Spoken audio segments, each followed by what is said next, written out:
the referee. What do you got? Nothing. I'm trying to produce a show here. No, you're looking at me. You're like, come to me, come to me. You raise your hand. Did you ever see him do that? Oh, yeah. See, because your back's standing. I keep my back. Let's go to Kelly in Cleveland on the phone line. Hi, Kelly. How are you? Hey, how you doing? Good. What do you think, Kelly? My thing is, this Hoyer thing is driving me crazy. I hope at the end of the season he takes his talent and goes someplace else. Cleveland, I love Cleveland.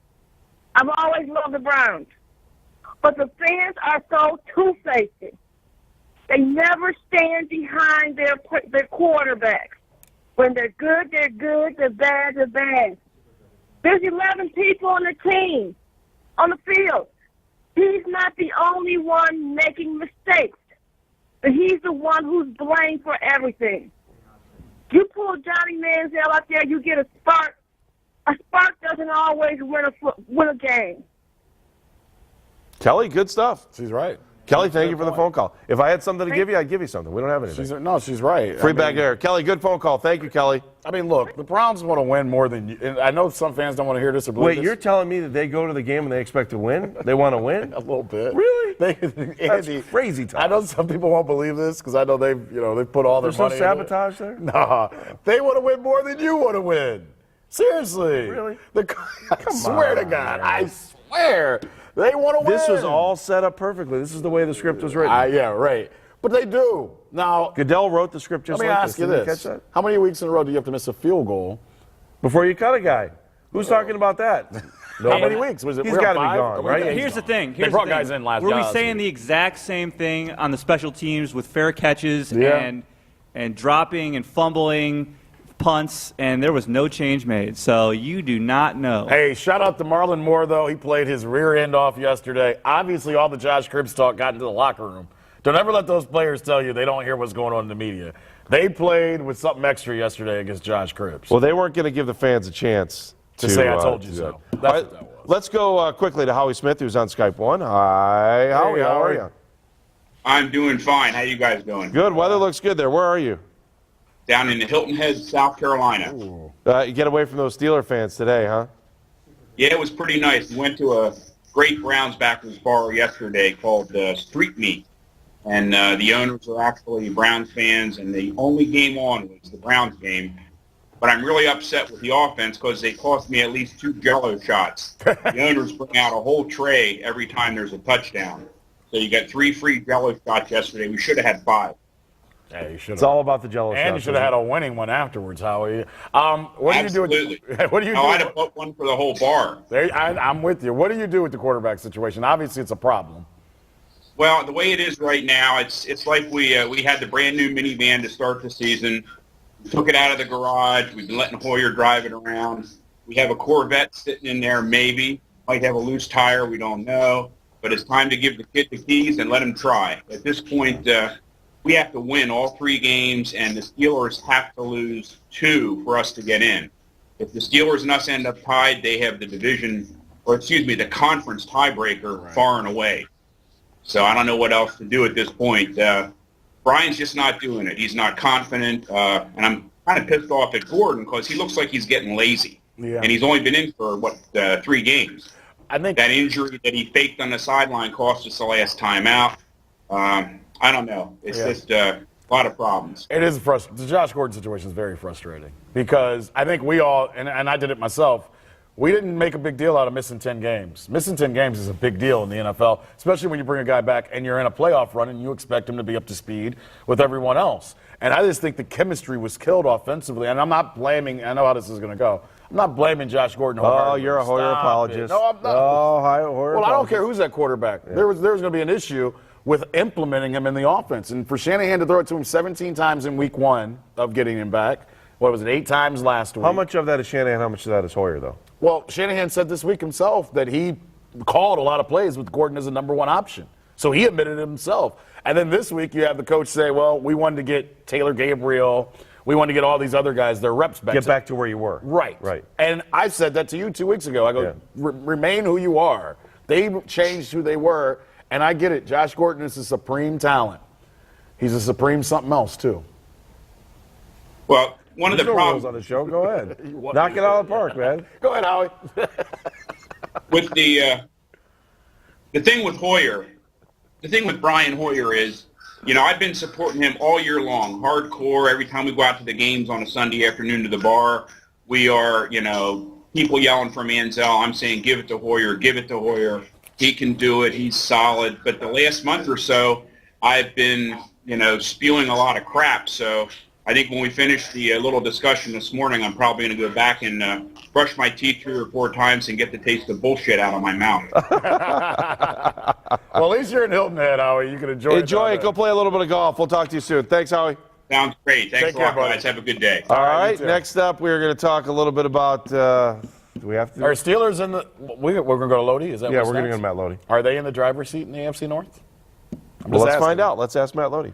Hi, Matt Lodi from SteelersGab.com. Hi. Are the Steelers in the driver's seat? Is that your Howie towel? Yeah, I was going to say, I'm such trying to an imitate Howie. I'm going to make my own set back here and hang a big blanket up and everything like that. So, since I can't go to Hilton Head like Howie, I'm going to try to do my best to imitate him. So, You guys had a good game going yesterday, back and forth with the Bengals. Bengals were scoring. A.J. Green played out of his mind, which isn't surprising if you've watched the Steelers DBs this year. Yeah. But the Steelers, I think that, what was it, 94-yard touchdown that Roethlisberger had, that, and Le'Veon Bell, maybe, no one's talking about it, maybe the best. He's one of the top 3 players in the NFL right now. He's playing unbelievable. Yeah, I think when you watch this football team and you watch them offensively, they call them the killer bees all of a sudden. At least that's kind of what they named them yesterday between Roethlisberger, Brown, and Bell.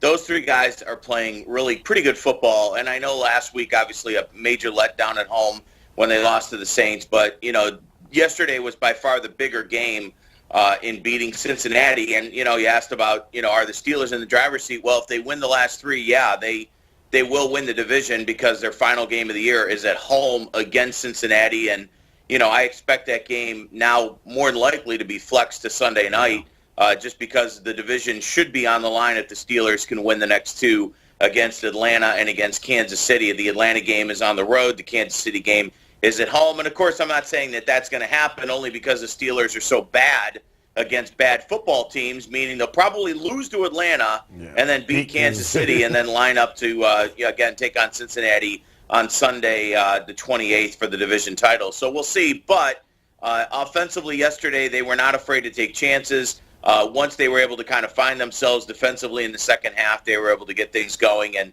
I thought the team played just a pretty good football game. And, I was thinking about it walking to the car after the Browns game. Really, Le'Veon Bell and DeMarco Murray to me right now, you have to put them up there as the 2 best running backs in football. I don't know anybody that's playing better right now than those 2 guys. And Antonio Brown, too. I mean, another big day yesterday. And like you said, Andre, defensively, they're still not very good. I mean, they're not. They're going to be a team that ends up not making it to the promised land because of their defense, which is odd to say. But at the same time, at least it looks like they're going to try to get a chance to be there, and who knows what will happen at that point. Hey, what's your view of the AFC North? I mean, flaky is the word that I use. It's just because you just can't. I can't sink my teeth into any team in the North. Just when you think it's the Ravens, the Browns peek up there for a second, and then you look all of a sudden Cincinnati. Now it's Pittsburgh. What's your view of the North? Well, I don't think it's as good of a division as everybody thinks it is. As a matter of fact, all 4 teams have major flaws. Yeah. The Steelers' secondary is terrible. Cincinnati is way too inconsistent for me. I still don't think Andy Dalton is the great quarterback that they think he is. The Ravens, I think age is going to catch up to them. I think we've already seen it this year, how it has caught up to them a little bit. And same with the Browns. I mean, I think that, again, if you were to say early in the year, or, after that opening day against Pittsburgh, that they were going to win 7 games and we'd be sitting here in December and they'd still have a shot at a playoff berth at some point. I know it's getting few and far between now with that loss yesterday.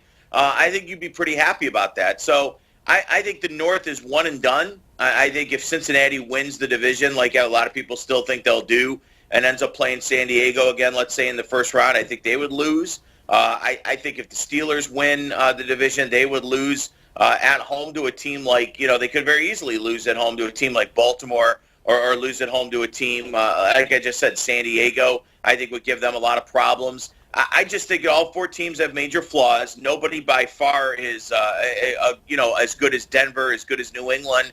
And I think we've seen, like you said, Andy, week in and week out, each team has had their good weeks, and they've also had their really bad weeks. And as I said, like I think I said last week, The Steelers could easily be 11-2 or 10-2 or whatever it is if they would beat the bad teams. And just the fact that they're not tells me that they're not close to being, a dominant team in this division. Same with the Bengals, same with the Ravens, and, of course, the Browns as well. All right, Matt Lodi, thank you very much. SteelersGab.com. We're all over it. Thanks, man. Thanks, guys. We'll see you next week. From the Matt Lodi Studios. Who do you think is the best team in AFC North right now? I thought you rolled your eyes. I think they're like 2 or 3 plays away from separating between every team. You see Cincinnati look bad against the Browns. You see Cincinnati look bad against the Steelers yesterday. Yeah, I wonder. I sit there and I say the Ravens are the best team. I don't know. 2 more corners were hurt. We'll talk to Garrett later on. They had 2 more corners hurt yesterday as well. So they're in trouble. They're in trouble. Well, which quarter? All right, let's go back to this. Which quarterback in the North would you, if you had one game, which one would you take? Roethlisberger. Me too. Wouldn't you? Yeah. Roethlisberger or Flacco is who I would take. And right now, as Matt just said, offensively, the Steelers got something going. Defensively, though, they're awful. They're awful on defense. And when's the last time we've said that? You don't. We're going to go to Tim Couch here in a second. We'll hook up with him. What else do we have coming up a little bit later in the show? We're going to talk to the president of the Chicago Browns Backers Club. Nice. Craig Lindell's going to join us a little bit later. We'll do our grade the team. Probably can't wait to come on and talk about how great. Oh, Roger Shenwau's with us. We've also got our captions. We've got all that stuff right. Let's go back to Tim Couch. Let's talk to Tim. Hey, Tim, welcome back. Hey, guys. Thank you. All right, we were just talking a little bit about the AFC North, and flaky was the word I used to describe it. How would you describe the AFC North?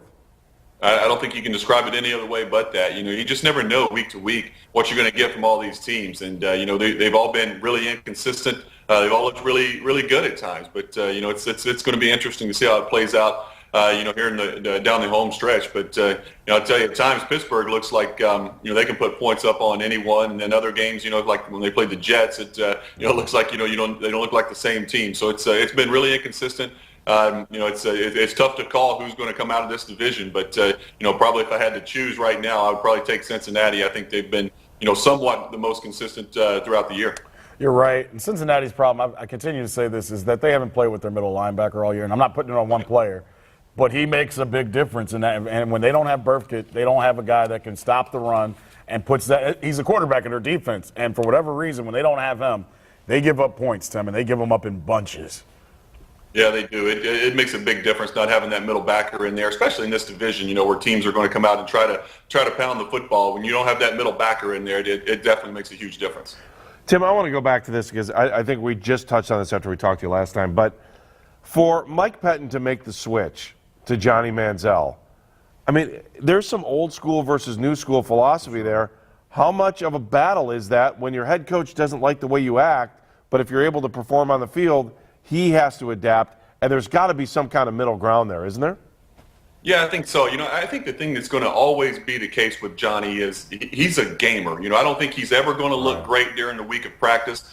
He's just not that type of guy. And there's been players like that before who've been really successful that, you look at them during the week and you're like, I don't know about how this is going to play out on Sunday. But they get out on the field on Sunday when the lights come on and they're just a gamer. And I really think Johnny is one of those guys, and you kind of just have to throw him out there and see what you have, and see that's the way he was at Texas A&M. Just talking to the coaches and all that. It wasn't like he was a guy who was in the film room all day long studying and doing all that, and he wasn't a great practice player. But they put him out on the field, and he just makes plays. I think his competitiveness takes over during these games. The guy is a highly, highly confident type of player, and you just kind of got to throw him out there and see what happens. And he certainly has the natural instincts to make plays. He's got that thing you want in a quarterback, that kind of it factor late in football games, in college I'm talking about, where he would just grind it out, man, and it didn't always look great, but he would find ways to make plays and win football games, and hopefully that's what you're going to see at this level as well. Tim, I agree with you. I think he's a gamer. I think that's the easiest way to go about it. I think what it's difficult, and you know this, for NFL coaches just to go with a gamer, because you don't know what they're going to do. You don't know how to play call. How do you call plays for a guy? I mean, they've been a very regimented offense for 12 weeks, and now you're going to come in and say, let's let John. And you know this better than we do, Tim. Some NFL coaches can allow that. A lot of them, though, their egos are just as big as the quarterbacks, and they want you to do exactly what they say. And remember, Shanahan just went through this in Washington. Don't you think that plays into this a little bit, Tim? Oh, absolutely, and I think you're exactly right. I think that's kind of what the holdup is with Coach Pettin, as far as, that coaches want to see, oh, I know exactly what I'm getting from this quarterback, and you're probably not going to see that with Johnny, and that's probably what's holding him back about putting him in the game. Is this kid really going to be able to perform at the level we want him to? Because we really don't see that in practice and leading up to the game. But it is going to be very difficult to change the style of offense and change the way they call plays, because how much does Johnny know? You don't know how much of the playbook he actually understands as compared to Brian. And it's one thing to know it in the film room, in the quarterback room, say, yeah, I know what my reads are on this play. But when you get out on the field and it starts moving around fast and the defense is adjusting and they're showing you different things that you haven't seen, how well do you really know the offense? And that's what it really comes down to with a young quarterback. And that's probably, a big concern with Johnny right now is, how well can he adapt on the field, on the fly, within this offense? Can he change a play? Can he get you out of, a wrong call and get you into the right look and where it'll be beneficial to the offense? But, those are things that you just don't know yet. You have to put him out on the field and see if, when the lights come on, if he can adjust and, make plays on the fly. All right, Tim, we're going to come back to you in about 5 minutes to grade the team. So thanks, Tim. We'll come back to you in a couple minutes. Okay. Thank you.